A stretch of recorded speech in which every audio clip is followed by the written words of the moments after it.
Okey, bismillahirrahmanirrahim. Assalamualaikum warahmatullahi wabarakatuh.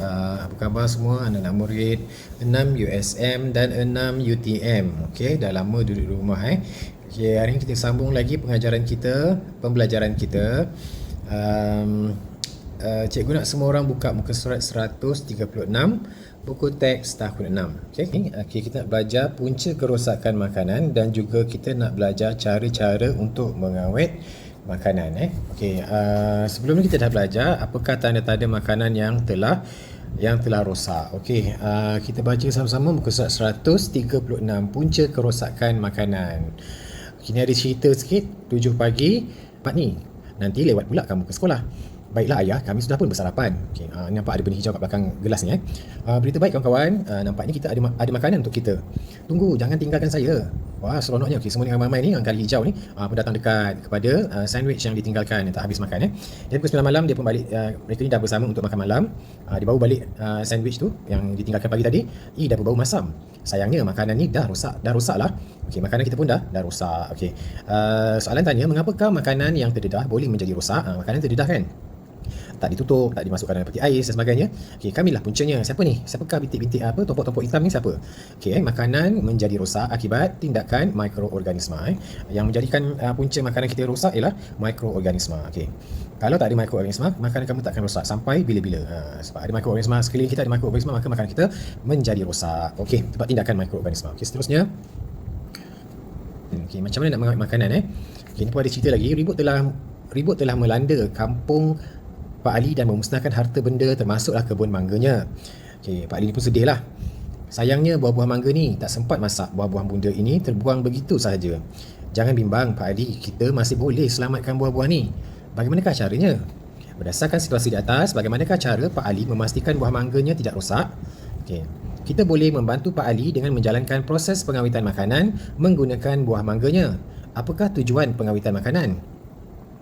Pengawitan makanan ialah kaedah pemprosesan makanan yang boleh menghalang atau melambatkan proses hidup mikroorganisma.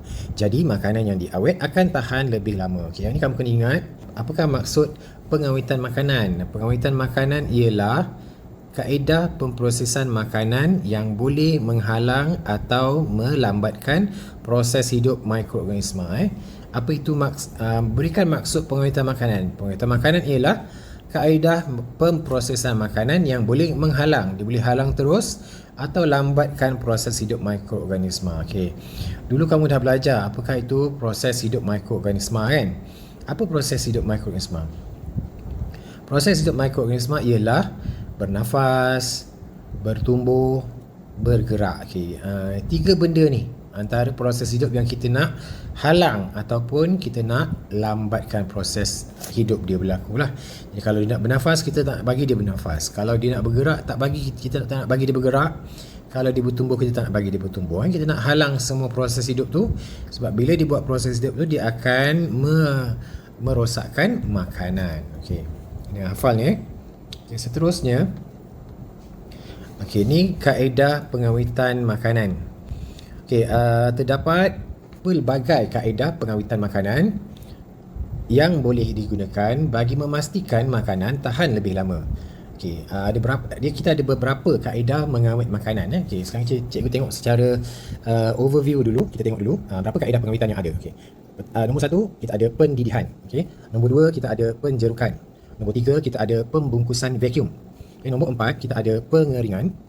Nombor 5 kita ada penyejuk bekuan dan pendinginan. Penyejuk bekuan nombor 5, pendinginan nombor 6. Okey, seterusnya nombor 7 kita ada pemasinan. Nombor 8 kita ada pengetinan dan pembotolan. Nombor 9 kita ada pelilinan. Nombor 10 kita ada pempasturan. Okey. Nombor 11 kita ada penyalayan. Okey, ada 11. Okey, ada 11 kaedah mengawet makanan. Okey, sekarang kita nak tengok satu persatu daripada 11 kaedah mengawet makanan Okey, kita pergi ke kaedah yang pertama. Kaedah yang pertama nama dia pendidihan. Okey, apakah itu pendidihan? Pendidihan ialah proses memanaskan makanan pada suhu yang tinggi. Okey, kena ingat ni. Okey, kenapa kaedah pendidihan ni kita anggap sebagai pengawitan? Sebab bila kita dah didihkan makanan itu akan lambat rosak berbanding makanan yang tidak dididihkan. Okey. Dan kenapa dia tahan lama? Okey, ni inference dia. Suhu yang tinggi membunuh kebanyakan mikroorganisma. Okey. Apa makanan yang kita didihkan? Okey, contohnya makanan rendang. Okey. Itu hari raya, kamu masak rendang kan? Okey, rendang ni kita panaskan pada suhu yang tinggi. Kita didihkan pada suhu yang tinggi untuk masa yang agak lama. Jadi rendang ni adalah makanan yang tahan lama berbanding makanan yang lain. Okey. Nombor 2, penjerukan. Okey, penjerukan, tahu jeruk? Okay, kita biasa makan jeruk kan? Okay. Penjerukan ni macam mana? Penjerukan merupakan proses merendam makanan dalam larutan gula dan garam. Kaedah ini biasanya digunakan untuk mengawet buah-buahan dan sayur-sayuran. Okay. Tengok ni, kita masukkan larutan gula dan garam ke dalam buah. Tengok ni gambar-gambar ni pelbagai jenis jeruk buah-buahan. Okay, kenapakah makanan yang dijerukkan tahan lebih lama? Kerana keasidan. Keasidan atau kepekatan gula yang tinggi. Okay. Biasa cikgu akan sebut dari segi keasidan. Keasidan yang tinggi menjadikan keadaan tidak sesuai untuk mikroorganisma bertumbuh atau membiak. Okay. Ingat tak hari tu cikgu ajar apakah faktor pertumbuhan mikroorganisma? Faktor pertumbuhan mikroorganisma itu, ingat tak tajuk mikroorganisma? Ada berapa faktor pertumbuhan? Faktor pertumbuhan ni kamu jawab untuk jawapan inference dia. Okay, faktor pertumbuhan mikroorganisma, kalau kamu ingat lagi. Pertama apa? Suhu yang sesuai. Suhu yang sesuai. Kedua, keasidan yang sesuai. Okay, ni tak ikut urutan, tak kisah pun. Yang sesuai. Ketiga apa? Kehadiran nutrien. Okay. Keempat, mesti ada kehadiran apa? Kehadiran air. Okay. Kelima, apa lagi? Mesti ada kehadiran udara. Kehadiran udara. Udara. Okay, 5 faktor ini, faktor pertumbuhan ni adalah kena ada semua faktor ni kalau kita nak mikroorganisma bertumbuh. Sekarang kita tak nak mikroorganisma bertumbuh, kita akan tarik salah satu faktor ni. Okay, contoh tadi yang pertama, suhu. Suhu dia tak sesuai. Suhu yang tinggi membunuh kebanyakan mikroorganisma. Kamu boleh cakap suhu yang tinggi tidak sesuai untuk pertumbuhan mikroorganisma. Boleh juga. Okay, penjerukan ni adalah dari segi keasidan. Cikgu cakap keasidan yang sesuai. Kalau yang sesuai, dia akan tumbuh. Kalau tak sesuai keasidan dia tidak akan bertumbuh. Jadi jawab kenapakah makanan yang dijerukkan ni tahan lebih lama? Jawablah keasidan yang tidak sesuai menyebabkan mikroorganisma tidak boleh bertumbuh atau membiak. Okay, ini adalah jawapan inference dia. Yang cikgu highlightkan ni adalah benda-benda yang penting. Okay, nombor 3 adalah pembungkusan vacuum. Pembungkusan vacuum. Tahu vacuum? Vacuum cleaner, pernah dengar vacuum cleaner? Vacuum cleaner ni dia sedut semua. Vacuum cleaner ni kalau kita masukkan dalam plastik, dia akan sedut semua benda, semua udara kan. Okay. Samalah dengan kaedah kita namakan pembungkusan vacuum ni. Pembungkusan vacuum ni apa benda? Okay, pembungkusan vacuum merupakan proses mengeluarkan semua udara daripada bekas atau pembungkus makanan. Proses mengeluarkan semua udara. Kita keluarkan semua udara daripada bekas atau pembungkus makanan. Okay, kalau kamu dah tengok, mesti ada dalam peti ais awak. Keluarkan peti ais, tengok ni, cari sausage. Cuti-cuti PKP ni mesti banyak sausage dalam peti ais kan. Okay, tengok sausage. Kalau kamu perasan, sausage ni dibungkus dengan cara pembungkusan vacuum. Okay, kalau cikgu lukis sikit, sausage ni dia punya dia punya bentuk dia. Ni sausage kan. Okay, pembungkusan vacuum ni dia akan bungkuskan benda ni. Lepas tu dimasukkan satu macam penyedut vacuum. Jadi pembungkus tu akhirnya akan jadi rapat aja dengan sausage tu sebab dia dah keluarkan semua udara di dalam bungkusan tu. Kenapa tujuan dia nak keluarkan udara? Kita tengok ni faktor yang kelima, kehadiran udara. Bila kita dah keluarkan semua udara, tiada kehadiran udara. Bila tak ada kehadiran udara, mikroorganisma boleh bertumbuh tak? Mikroorganisma tidak boleh bertumbuh. Dan ini sebab dia. Okay, ini inference dia. Ketiadaan udara ataupun tiada kehadiran udara. Boleh Ketiadaan udara menyebabkan bakteria tidak boleh bertumbuh dan membiak. Dia tak boleh bertumbuh, dia tak boleh membiak. Dia tak boleh buat apa-apa sebab tiada udara. Dia perlukan udara untuk bertumbuh. Okey, itu dah 3 kaedah. Kaedah keempat. Kaedah keempat nama dia pengeringan. Okey. Contoh makanan yang kita keringkan, ikan kering. Tahu ikan kering? Ikan kering ni macam ikan masin lah, ikan kering. Asam gelugur. Asam gelugur pernah tengok tak? Pergi dapur tengok asam gelugur tu apa. Asam gelugur ni kita panggil asam keping. Ataupun mihun kering. Tengok mihun. Mihun tu kita beli dalam keadaan dia masih kering, telah dikeringkan. Sama juga dengan Maggi. Tahu Maggi? Maggi kan dia dalam bungkusan tu, Maggi tu dalam keadaan yang kering. Kenapa ikan ni kita keringkan? Okay. Kalau kita pergi kedai, Ikan kering ni ialah ikan yang biasanya dia dah letak kat situ lama sebab dia masih tahan lama. Dia ambil ikan tu, kalau tak laku pun dia tak kisah sebab ikan kering ni tahan lama. Sama juga dengan asam gelugur, sama juga dengan mihun kering. Kenapa? Bila dia keringkan, apa yang tak ada? Tiada kehadiran air. Jadi ini inference dia, ketiadaan air menyebabkan mikroorganisma mati atau menjadi tidak aktif. Tiada air maknanya mikroorganisma akan mati ataupun menjadi tidak aktif ataupun tidak boleh bertumbuh pun boleh. Bila tiada air, dia tak akan bertumbuh. Walaupun ada nutrien kat situ, walaupun dia suka dekat atas ikan kering tu, tapi tiada air, dia tidak boleh bertumbuh. Kecuali kalau kamu letakkan air lah. Ambil ikan kering, kamu celup dalam air, letak atas meja. Dalam 2-3 hari kamu akan tengok lah. Rendamkan dululah ikan kering tu dalam air, bagi dia kembang sikit, letak atas meja. Lepas seminggu kamu tengok ikan kering tu akan rosak lah. Okay? Sama juga dengan mihun kering. Cuba tengok mihun kering ni yang kita dah rebus tu, yang kita dah rebus lah. Mihun kering tu kita dah rebus jadi mihun biasa. Mihun ni berbanding mihun kering, mihun yang basah tu akan rosak cepat sebab dia ada kehadiran air. Okay. Yang ini tadi gambar ni, gambar ayam yang dibungkuskan secara pembungkusan vacuum. Ini yang cendawan tadi kita bungkuskan kaedah pembungkusan vacuum tadi. Dan juga pack jagung. Jagung ni pun dikeluarkan semua udara di dalam pembungkusan dia supaya ia tahan lebih lama. Berbanding kamu bungkus macam biasa, kamu ambil plastik, kamu bungkuskan, kamu tak keluarkan udara, dia akan rosak lebih cepat. Okey, kaedah kelima, nama dia adalah penyejuk bekuan. Okey, penyejuk bekuan. Yang ni bagi pendinginan.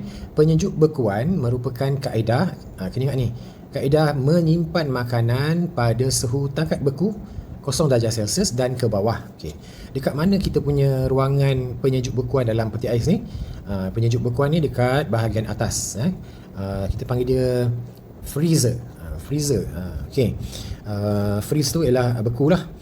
Okey, suhu freezer yang bahagian atas ni, beku ni, ialah suhu dia paling rendah, maksudnya minimum untuk beku ialah 0 darjah Celsius. 0 darjah Celsius ni ialah suhu takat beku. Suhu takat beku, dan boleh juga kita nak sejukkan lagi 0 darjah Celsius dan ke bawah. Okey. Macam mana 0 darjah Celsius ke bawah tu? Okey, ini adalah contohlah, cikgu contoh sini jap. Suhu 0 darjah Celsius. Okey, 0 darjah Celsius ni suhu takat beku, beku. Okey, ke bawah lagi berapa? Nombor yang ke bawah daripada 0 ialah -1 darjah Celsius, -2 darjah Celsius, -3 darjah Celsius, -4, sampailah ke bawah -24, -300. Semua tu ada suhu-suhu yang terlalu sejuk. Tapi dalam peti ais ni suhu dia mungkin dalam cikgu tak ingat pula, tapi dia bawah daripada 0, mungkin dalam -4, -2, -5 mungkin lah kan. Okey, kalau makanan ni kita nak beku, nak tahan lebih lama, kita simpan dalam peti yang boleh menyimpan suhu dia lebih bawah daripada 0. Kalau contoh nelayan di lautan dalam. Pernah tengok nelayan di lautan dalam, dia yang ambil ikan-ikan yang dekat laut dalam ni, ikan tuna ke ikan apa yang kita kena tangkap di lautan dalam. Ikan-ikan yang macam ni, contohnya nelayan Jepun lah, nelayan Malaysia cikgu tak pasti. Cikgu pernah dengar nelayan yang bot yang kapal-kapal yang canggih ni yang tangkap ikan di lautan dalam, mereka mempunyai peti ais yang boleh menyimpan bawah daripada takat beku ni, yang -100, -200 darjah Celsius, sehingga maknanya dia boleh tahan sangat lama sebab mereka memerlukan masa untuk dah tangkap ikan kat tengah lautan, dia perlu masa untuk balik ke daratan sebelum nak jual dekat daratan. Jadi dia perlukan masa yang lama, mungkin sehari 2 hari. Jadi dia perlukan peti ais yang lebih sejuk, bawah daripada 0 darjah Celsius. Itu cerita tambahan cikgu lah. Okey, yang ini ialah penyejuk bekuan. Kita letak kat sini, selagi benda ni beku, selagi itulah dia boleh tahan dengan sangat lama. Biasanya kalau letak ayam tu boleh tahan lama lah. Tapi kalau kamu simpan terlalu lama, rasa dia pula tak sedap kan. Biasanya kita simpan dalam seminggu, boleh tahan lagi, tak ada masalah. Okey, seterusnya pendinginan. Okey, pendinginan ni adalah peti ais yang bawah ni. Pendinginan ialah peti ais yang bawah Okey, yang di bahagian bawah ni kita simpan apple, kita simpan buah, kita simpan sayur, kita simpan susu dan sebagainya kat sini. Okey, kita simpan air buah, kita simpan lauk semalam kan. Kita simpan kat sini biasanya lah. Okey, pendinginan merupakan kaedah penyimpanan makanan di dalam persekitaran bersuhu kurang 18 darjah Celsius. Okey, kat sini sejuk tapi taklah sampai tahap beku. Dia suhu dia bawah daripada 18 darjah Celsius. Berapa darjah? 18 darjah maknanya ke bawah maksudnya 16, 17, 15, 14, 13. Lebih kurang macam itulah. Yang penting kamu kena tahu kaedah dia ialah menyimpan makanan di dalam persekitaran bersuhu kurang dari 18 darjah Celsius. Okey, dekat kamu pergi NSK ke, kamu pergi Maidin ke, kamu tengok kalau yang daging-daging suhu dia punya tempat simpan dia, daging, ayam, ikan semuanya ialah suhu 0 darjah dan ke bawah. Kalau kawasan-kawasan kamu nak beli buah, kamu nak beli susu, semuanya adalah suhu kurang daripada 18 darjah Celsius. Okey. Ini adalah penyejuk bekuan dan juga pendinginan. Okey. Sekarang kita tengok yang bawah. Okey, yang bawah ni seterusnya ialah kaedah pemasinan. Pernah tengok orang buat kaedah pemasinan? Okey, tahun lepas cikgu ada buat telur masin. Tahun ni kamu nak buat, kamu buat kat rumah lah, kamu buat sendiri. Sini, okey. Pemasinan. Pemasinan. Apa itu pemasinan? Pemasinan menggunakan garam bagi menyingkirkan kelembapan pada makanan. Kaedah ini merupakan kaedah yang digunakan sejak dahulu lagi. Kaedah ini digunakan untuk memasinkan ikan, telur dan sayur-sayuran. Masa mula-mula cikgu ajar pengawitan makanan ni, cikgu ada bagi tahu kan, pemasinan ni kaedah yang lama, sama-sama dulu, dari dulu lagi dah kita gunakan. Kita letakkan garam pada daging, garam pada ikan, sebab katakan dulu, zaman dulu tak ada peti ais jadi digunakan apa untuk pastikan, katakan dia dah tangkap ikan 30 ekor, dia tak ada peti ais, mana dia nak buat? Dia akan gunakan kaedah pemasinan ni. Dia masinkan ikan ni supaya bila kita masinkan ikan ni, garam ni boleh menyingkirkan air. Kini ikan ni, ini ikan masin, ini telur masin. Garam ni boleh menyingkirkan kelembapan. Pernah tengok ikan masin? Ikan masin ni dalam keadaan yang kering sebab garam ni menyingkirkan air pada ikan. Okay. Pengeringan dengan pemasinan ni biasanya orang buat sekali.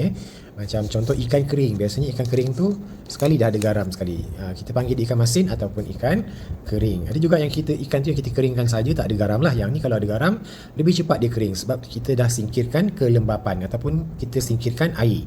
Jadi apa inference dia untuk yang ini? Tiada kehadiran air menyebabkan mikroorganisma tidak boleh bertumbuh. Okey, kaedah ke-8 ialah kaedah kita panggil pengentinan dan pembotolan. Okay, apa itu kaedah pengentinan dan pembotolan? Pengentinan dan pembotolan melibatkan proses mendidihkan makanan untuk bunuh mikroorganisma. Okay, pertama dia akan bunuh mikroorganisma dengan cara mendidihkan makanan.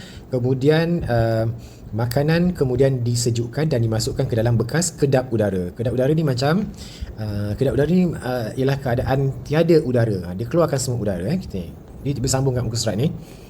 Okey. Tengok ni. Ni proses dia. Ni contohnya kacang panggang, ikan sardin, sos tomato, kicap. Semuanya kaedah pembotolan dan pengentinan. Okay, apa proses dia? Okay. Ni biasa soalan keluar proses ni. Kamu kena faham proses ni. Okay, nombor 1, makanan dimasukkan ke dalam tin. Okay, nombor 2, tin dipenuhkan dengan sos atau minyak atau larutan gula. Kalau ikan sardin dimasukkan sos. Kalau ikan tuna kadang-kadang diletakkan minyak dalam minyak zaitun. Okay, dimasukkan.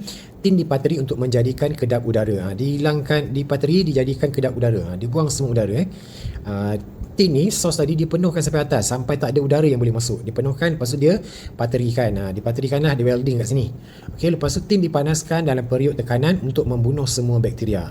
Dimasukkan dalam pressure cooker. Pressure cooker bukan macam kat rumah lah, pressure cooker yang besar untuk membunuh semua bakteria. Tekanan yang tinggi dan juga suhu yang tinggi menyebabkan semua bakteria dalam ni mati. Kemudian apa dibuat?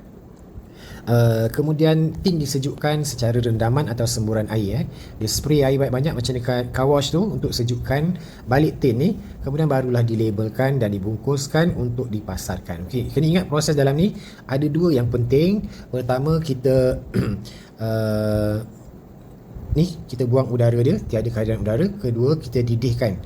Ni dipanaskan ni untuk membunuh mikroorganisma di dalamnya. Okey. Ini adalah kaedah pembotolan, pengentinan dan pembotolan. Okey.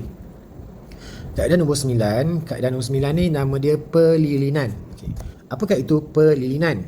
Pelilinan merupakan proses menyalut buah dan sayuran seperti apple, oren, lemon, tomato dengan lilin cair untuk mencegah pertumbuhan mikroorganisma di permukaannya. Kaedah ini dapat mengekalkan kesegaran buah. Okey. Contoh cikgu lukis ni. Ini adalah permukaan apple. Okey, permukaan apple, atas apple tu. Okey, dia akan salutkan ke atas ni dengan satu lilin cair yang nipis. Lilin ni adalah lilin yang jenis yang boleh makan lah, lilin ni. Kalau kamu tengok apple yang kamu beli dekat kedai tu, dia berkilat-kilat kan, dia berkilat sebab dia ada lilin di atasnya. Kenapa apple ni nampak macam berkilat kan, nampak macam plastik kita nampak? Sebab dia ada lapisan lilin. Okey, apa penting lapisan lilin ni? Bila ada lapisan lilin ni, dia tak dapatlah nutrien. Kata kalau ada mikroorganisma tumbuh kat atas ni, dapat tak nutrien? Tak dapat. Dia tak dapat nak sentuh nutrien tu. Dia tak dapat nak, bila tak dapat sentuh nutrien tu, samalah macam seolah-olah mikroorganisma ni atas meja, dia tak dapat nutrien. Jadi tiada nutrien yang boleh didapati sebab permukaan buah tu atau permukaan makanan tu telah pun dilindungi dengan permukaan dengan lapisan lilin cair. Okey, ni nombor 9 pelilinan. Okey, nombor 10 pempasturan. Pempasturan. Okey, dia tengok ni pempasturan. Pempasturan tu apa? Kita sambung ke bawah. Pempasturan ialah proses pemanasan makanan sehingga suhu tertentu untuk beberapa ketika. Okey, ini penting. Pemanasan makanan sehingga suhu tertentu untuk beberapa ketika, beberapa saat dan diikuti dengan pendinginan segera. Okey, ini pempasturan. Okey. Itu cikgu ajar pada awal-awal tajuk pengawetan makanan ni. Kaedah ini dicipta ataupun ditemui oleh Louis Pasteur. Nama dia Louis Pasteur lah. Kalau tak silap sebutan cikgu, nama dia Louis Pasteur. Dia buat kaedah ni, dia dapati kaedah ini boleh membunuh bakteria yang ada di dalam kebanyakannya lah susu lah, digunakan susu. Kebanyakan kaedah ini digunakan untuk mengawet susu. Susu ni kalau terdedah lama, dia akan cepat rosak. Sebab susu ni adalah nutrien yang sangat baiklah untuk pertumbuhan mikroorganisma. Jadi apa kita nak buat untuk pastikan susu tahan lama? Jadi untuk susu tahan lama kita akan gunakan kaedah pempasturan. Nama dia kaedah pempasturan. Apa dia buat? Dia akan panaskan beberapa saat, pemanasan makanan sehingga suhu tertentu untuk beberapa ketika. Suhu yang tinggi dia akan lepas tu kemudian dia akan disejukkan dengan segera. Contohnya susu ni dilalui kat sini, tiup ni dia lalu kat sini, dia akan panaskan dengan beberapa saat, panaskan suhu yang tinggi. Berapa suhu tinggi yang kamu tahu? Okey. Kalau suhu yang tinggi pendidihan 100 darjah Celsius. Kalau yang ini dia biasanya diletak dalam 200-300 darjah Celsius. Suhu yang sangat tinggi tapi dalam masa yang sekejap je, beberapa saat je. So bila lalu sini suhu tinggi dalam keadaan yang sangat tinggi dan sekejap saja, dia akan menyebabkan banyak mikroorganisma yang mati. Ini Louis Pasteur kajian dia lah. Jadi sampai hari ini semua orang semua syarikat yang mengeluarkan susu akan mengawet susu menggunakan kaedah pempasturan. Dia akan lalu pipe ni, pipe dia memang macam ni, bentuk dia macam ni. Dia lalu sini suhu tinggi ni, katakanlah 10 saat. Okay, semua mikroorganisma dah mati, dia terus sejukkan dengan segera. 5 saat panas, 5 saat terus sejuk. Dia keluar daripada pipe ni terus masuk dalam botol susu ni. Panas segera, sejuk dengan segera. Pemanasan sehingga suhu tertentu untuk beberapa ketika, berapa saat, diikuti dengan pendinginan segera. Sebab tu kita tengok dalam susu, kalau kamu perhatilah, kamu biasa beli susu kan, dia akan tulis susu UHT. UHT, pernah dengar tak? Susu UHT. UHT ni maksud dia ultra high temperature. Ultra high temperature ni lah suhu tinggi yang ultra, suhu tinggi yang sangat tinggi. Suhu yang sangat tinggi, 200 darjah, 300 darjah, lebih daripada suhu pendidihan, lebih daripada takat didih. Sebab tu kita panggil susu yang macam ni, kita panggil susu UHT. Susu yang dimasukkan dalam ni boleh tahan lebih lama berbanding kamu beli susu yang segar tu, susu lembu ke, susu kambing ke, cuma kamu minum kan, tinggalkan separuh ke, kamu tengok besok dah rosak terus ataupun petang tu terus rosak sebab dia tidak melalui proses pempasturan ni. Okey, itu tadi kaedah pempasturan. Kaedah 11 ialah penyalaian. Kaedah penyalaian ni ialah apakah kaedah penyalaian? Salai, kan, itik salai biasa kan, tengok daging salai, itik salai. Okey, penyalaian merupakan kaedah mengeringkan makanan. Kita keringkan dia, kita keringkan makanan dengan cara mengasapnya untuk satu tempoh yang agak lama. Kita asapkan dia untuk satu tempoh yang agak lama. Okey, apa beza penyalaian ni dengan kaedah memasak biasa? penyalayan ni dia gunakan kita guna asap, kita gunakan bara arang ke kan, kita guna asap dia, kita tak bakar terus atas, kita ambil asap dia untuk mengeringkan dia. Jadi kalau kita salai daging ni bukan sekejap, dia tak sama macam kita masak dia mengambil masa yang lama untuk menyalai daging ni. Tempoh dia agak lama. Kaedah mengasap ni membantutkan pertumbuhan mikroorganisma. Kaedah cara mengasap ni, menyalai ni menyebabkan pertumbuhan mikroorganisma terbantut. Okey. Kaedah 11 penyalaian. Okey, itu adalah semua 11 kaedah pengawetan makanan. Okay. Kita sebut balik. Sekarang ni 11 kaedah dia. Cuba sebut balik apakah 11 kaedah pengawetan makanan tu. Okay, ni ada projek usahawan nanas. Kalau kamu rajin boleh buat jam nanas. Kita boleh buat jam nanas ni. Cuba ikut ni kaedah ni. Kalau kamu rajin, bacalah kaedah dia. Buat sendiri jam nanas kat rumah kan. Duduk rumah tak ada buat apa-apa, boleh buat ni jam usahawan nanas ni. Kita buat jam nanas. Kupas nanas, kisar, masukkan gula, lepas tu kacau dalam periuk api yang perlahan. Macam buat ni, macam buat tak nanas. Kacau perlahan sampai kelihatan berketul-ketul dan juga pekat. Sejukkan dan masukkan dalam botol.